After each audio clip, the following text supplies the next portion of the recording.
क्योंकि बीजेपी का जैसे ही प्लान ए फेल हुआ था, अब बीजेपी प्लान बी पर काम कर रही है। देखो, बहुत सिंपल टू द पॉइंट बात करूं तो भाजपा की कोशिश है कि 2 मई को पश्चिम बंगाल समेत 5 राज्यों के विधानसभा चुनाव के जैसे ही रिजल्ट डिक्लेयर होंगे, उसके साथ ही महाराष्ट्र में लॉ एंड ऑर्डर के मुद्दे पर राष्ट्रपति शासन लगवा दिया जाएगा। इसीलिए भाजपा लगातार विभिन्न मुद्दों को उठा करके राज्य में कानून व्यवस्था को खराब करने का जो माहौल है वो तैयार कर रही है। ऐसा मीडिया पूरा साथ दे रहा है, मैं और आप दोनों देख रहे हैं, ऐसा एक्सपर्ट्स मानते हैं। बीजेपी प्लान बी पर काम कर रही है क्योंकि उसका प्लान ए था वो पहले ही फेल हो चुका था। प्लान ए वही जिसमें अजीत पवार को भाजपा में शामिल करके कुछ घंटों की सरकार बन गई थी, लेकिन फिर से वो एनसीपी में आ जाते हैं, शामिल हो जाते हैं। बीजेपी की जो उम्मीद थी वो टूट जाती है। अब बीजेपी को उम्मीद कम है कि एनसीपी में टूट दोबारा से पड़े, इसीलिए वो ज्यादा कोशिश ना करने के बजाय वो सीधा प्लान बी पर काम कर रही है। प्लान बी का मतलब यहां पर है कि मिड टर्म इलेक्शन कराने की। बीजेपी मिड टर्म इलेक्शन की तरफ बढ़ रही है। भाजपा मिड टर्म में पहले प्रदेशाध्यक्ष चंद्रकांत पाटिल के स्थान पर पूर्व वित्त मंत्री सुधीर को प्रदेशाध्यक्ष बनाने पर गंभीरता से विचार कर रही है। लेकिन आपको यह पता है कि भाजपा की ओर से अभी भी देवेंद्र फडणवीस ही मुख्यमंत्री पद के दावेदार हैं। अगर सुधीर जी की अध्यक्षता में पार्टी चुनाव लड़कर के सरकार बनाने में सफल हो जाती है तो देवेंद्र फडणवीस को केंद्र मंत्री बनाए जाने की जो योजना है, जो लगातार सुनने में आ रही थी, तो वो वही हो जाएगी।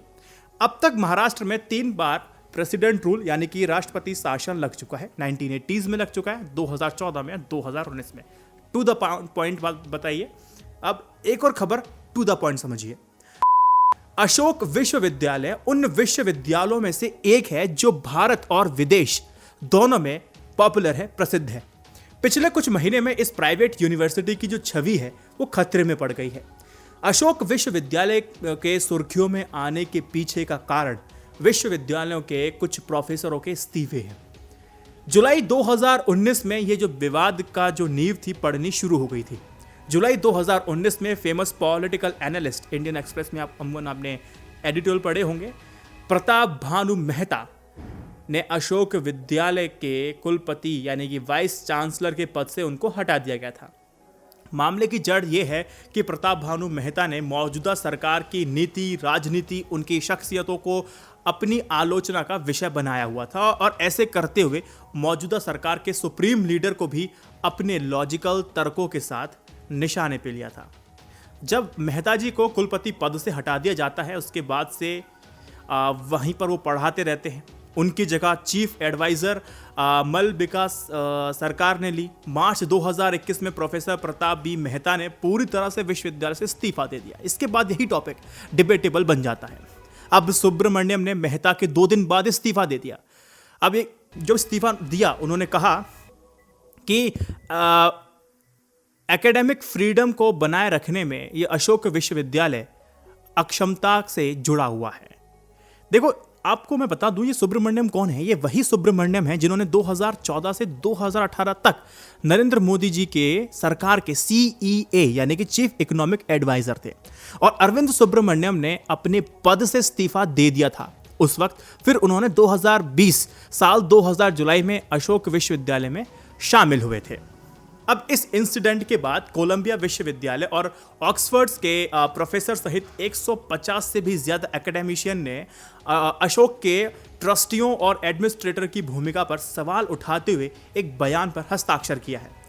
एक ओपन लेटर के जरिए इन लोगों का कहना है कि अशोक यूनिवर्सिटी से राजनीतिक दबाव के कारण मेहता को बाहर निकालने के बारे में जानकर उन्हें बड़ा ही गलत और मैं कहूं बड़ा ही वो व्यथित महसूस कर रहे हैं।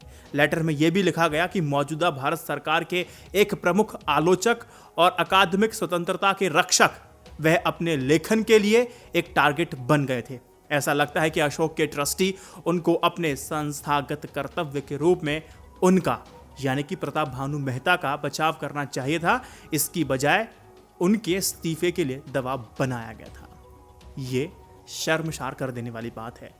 यूनिवर्सिटी से जब ये पूछा गया कि प्रताप भानु मेहता की की ओर से सरकार की आलोचना करने, उनको इस्तीफा देने के बीच में कोई संबंध तो नहीं है। इस पर यूनिवर्सिटी ने इस सवाल को खुद से अलग कर लिया। हम इस सवाल का जवाब नहीं देंगे। तो कहानी तो आपको समझ में आ रही होगी। देखिए, जब प्रोफेसर मेहता ने अपने इस्तीफे के लिए क्या लिखा, उनका भी पक्ष जानना बहुत जरूरी है। प्रताप भानु मेहता ने लिखा कि फाउंडर से मिलने के बाद ऐसा लगता है कि उनका यूनिवर्सिटी से जुड़े रहना पॉलिटिकल लायबिलिटी समझा जा सकता है। ऐसे में आज़ादी और समान अधिकारों वाले संवैधानिक मुद्दों के पक्ष में लिखना विश्वविद्यालय के लिए अब खतरा हो सकता है। ये उनका पक्ष था, ये भी आपको जानना चाहिए। अब देखिए, यहाँ पर आप ये बात मान के चलिए कि इस मामले पर अब भाजपा का क्या कहना है, क्योंकि जो उनकी लेखन शैली थी वो एंटायर गवर्नमेंट थी। अब भाजपा कहती है कि सरकार का इस मामले में कोई लेना देना नहीं है, और भाजपा नेता विनय सहस्रबुद्धे ने कहा कि यह निजी विश्वविद्यालय का अंदरूनी मामला है, सरकार का इससे दूर दूर तक कोई लेना देना नहीं है। भाजपा नेता ने कहा कि वह विश्वविद्यालय सरकार पोषित संस्थान भी नहीं है। उन्होंने कहा कि सरकार वहां के बीसीसी भी नियुक्त नहीं करती है। अब अशोक यूनिवर्सिटी के छात्रों की क्या मांग है? देखो, प्रोफेसर मेहता के इस्तीफे को लेकर के छात्र यूनिवर्सिटी प्रशासन के खिलाफ प्रदर्शन कर रहे हैं। छात्रों की मांग है प्रोफेसर मेहता से सार्वजनिक रूप से माफी मांगी जाए, प्रोफेसर मेहता और सुब्रमण्यम को उनके पद पर वापस ऑफर किया जाए। छात्रों की दूसरी मांग यह है कि यूनिवर्सिटी के संस्थापक बताएं कि प्रोफेसर और उनके बीच क्या क्या बातचीत हुई है। तीसरी मांग संस्थान में सुधार लाने की है, जिससे कि भविष्य में इस तरह की घटना दोबारा से ना हो। सबकी राय आपको पता होनी चाहिए। अब इसको लेकर के मीडिया में मुझे कोई कवरेज दिखाई दिया नहीं, लेकिन इस पर ना एक जो महत्वपूर्ण बात जो आई है वो आई है, पूर्व आरबीआई गवर्नर रघुराम राजन ने भी अपने एक बयान दिया है। उन्होंने कहा कि प्रोफेसर मेहता किसी संस्था के लिए कांटा थे, और कोई साधारण कांटा नहीं है, बल्कि वह सरकार में उच्च पदों पर बैठे लोगों के लिए जबरदस्त दलील से कांटा बने हुए थे। एक सवाल मैं आपसे पूछना चाहता हूं कि प्राइवेट यूनिवर्सिटी में, जो कि बहुत सुप्रसिद्ध यूनिवर्सिटी है, उसमें से प्रोफेसर मेहता को निकाल देना, सुब्रमण्यम स्वामी जी खुद इस्तीफा दे देते हैं। निकाल देना मतलब यह है कि जबरदस्ती इस्तीफा दिलवाया जाना। तो उससे चिंता मुझे और आपको होनी चाहिए। इससे मेरा पक्ष बहुत क्लियर है, लेकिन मैं आपका जानना चाहता हूं कमेंट सेक्शन में। इस वीडियो को 3 व्हाट्सएप ग्रुप में शेयर कीजिएगा, और INI न्यूज़ इंडिया की जर्नलिज्म को सपोर्ट करने के लिए आपको डिस्क्रिप्शन में पेट्रियन और यूट्यूब लिंक मिल जाएंगे, जाकर आप वहां देख सकते हैं। आपको अलग अलग बेनिफिट मिलेंगे और पत्रकारिता को आप सपोर्ट कर सकेंगे। भविष्य में आपको अब पॉडकास्ट देखने को मिलेंगे, इसीलिए अपने राय और विचार कमेंट सेक्शन में छोड़ना मत भूलिएगा हर बार। जय Hind, Vande Mataram, stay updated, stay educated, सत्यमेव जयते। नमस्कार।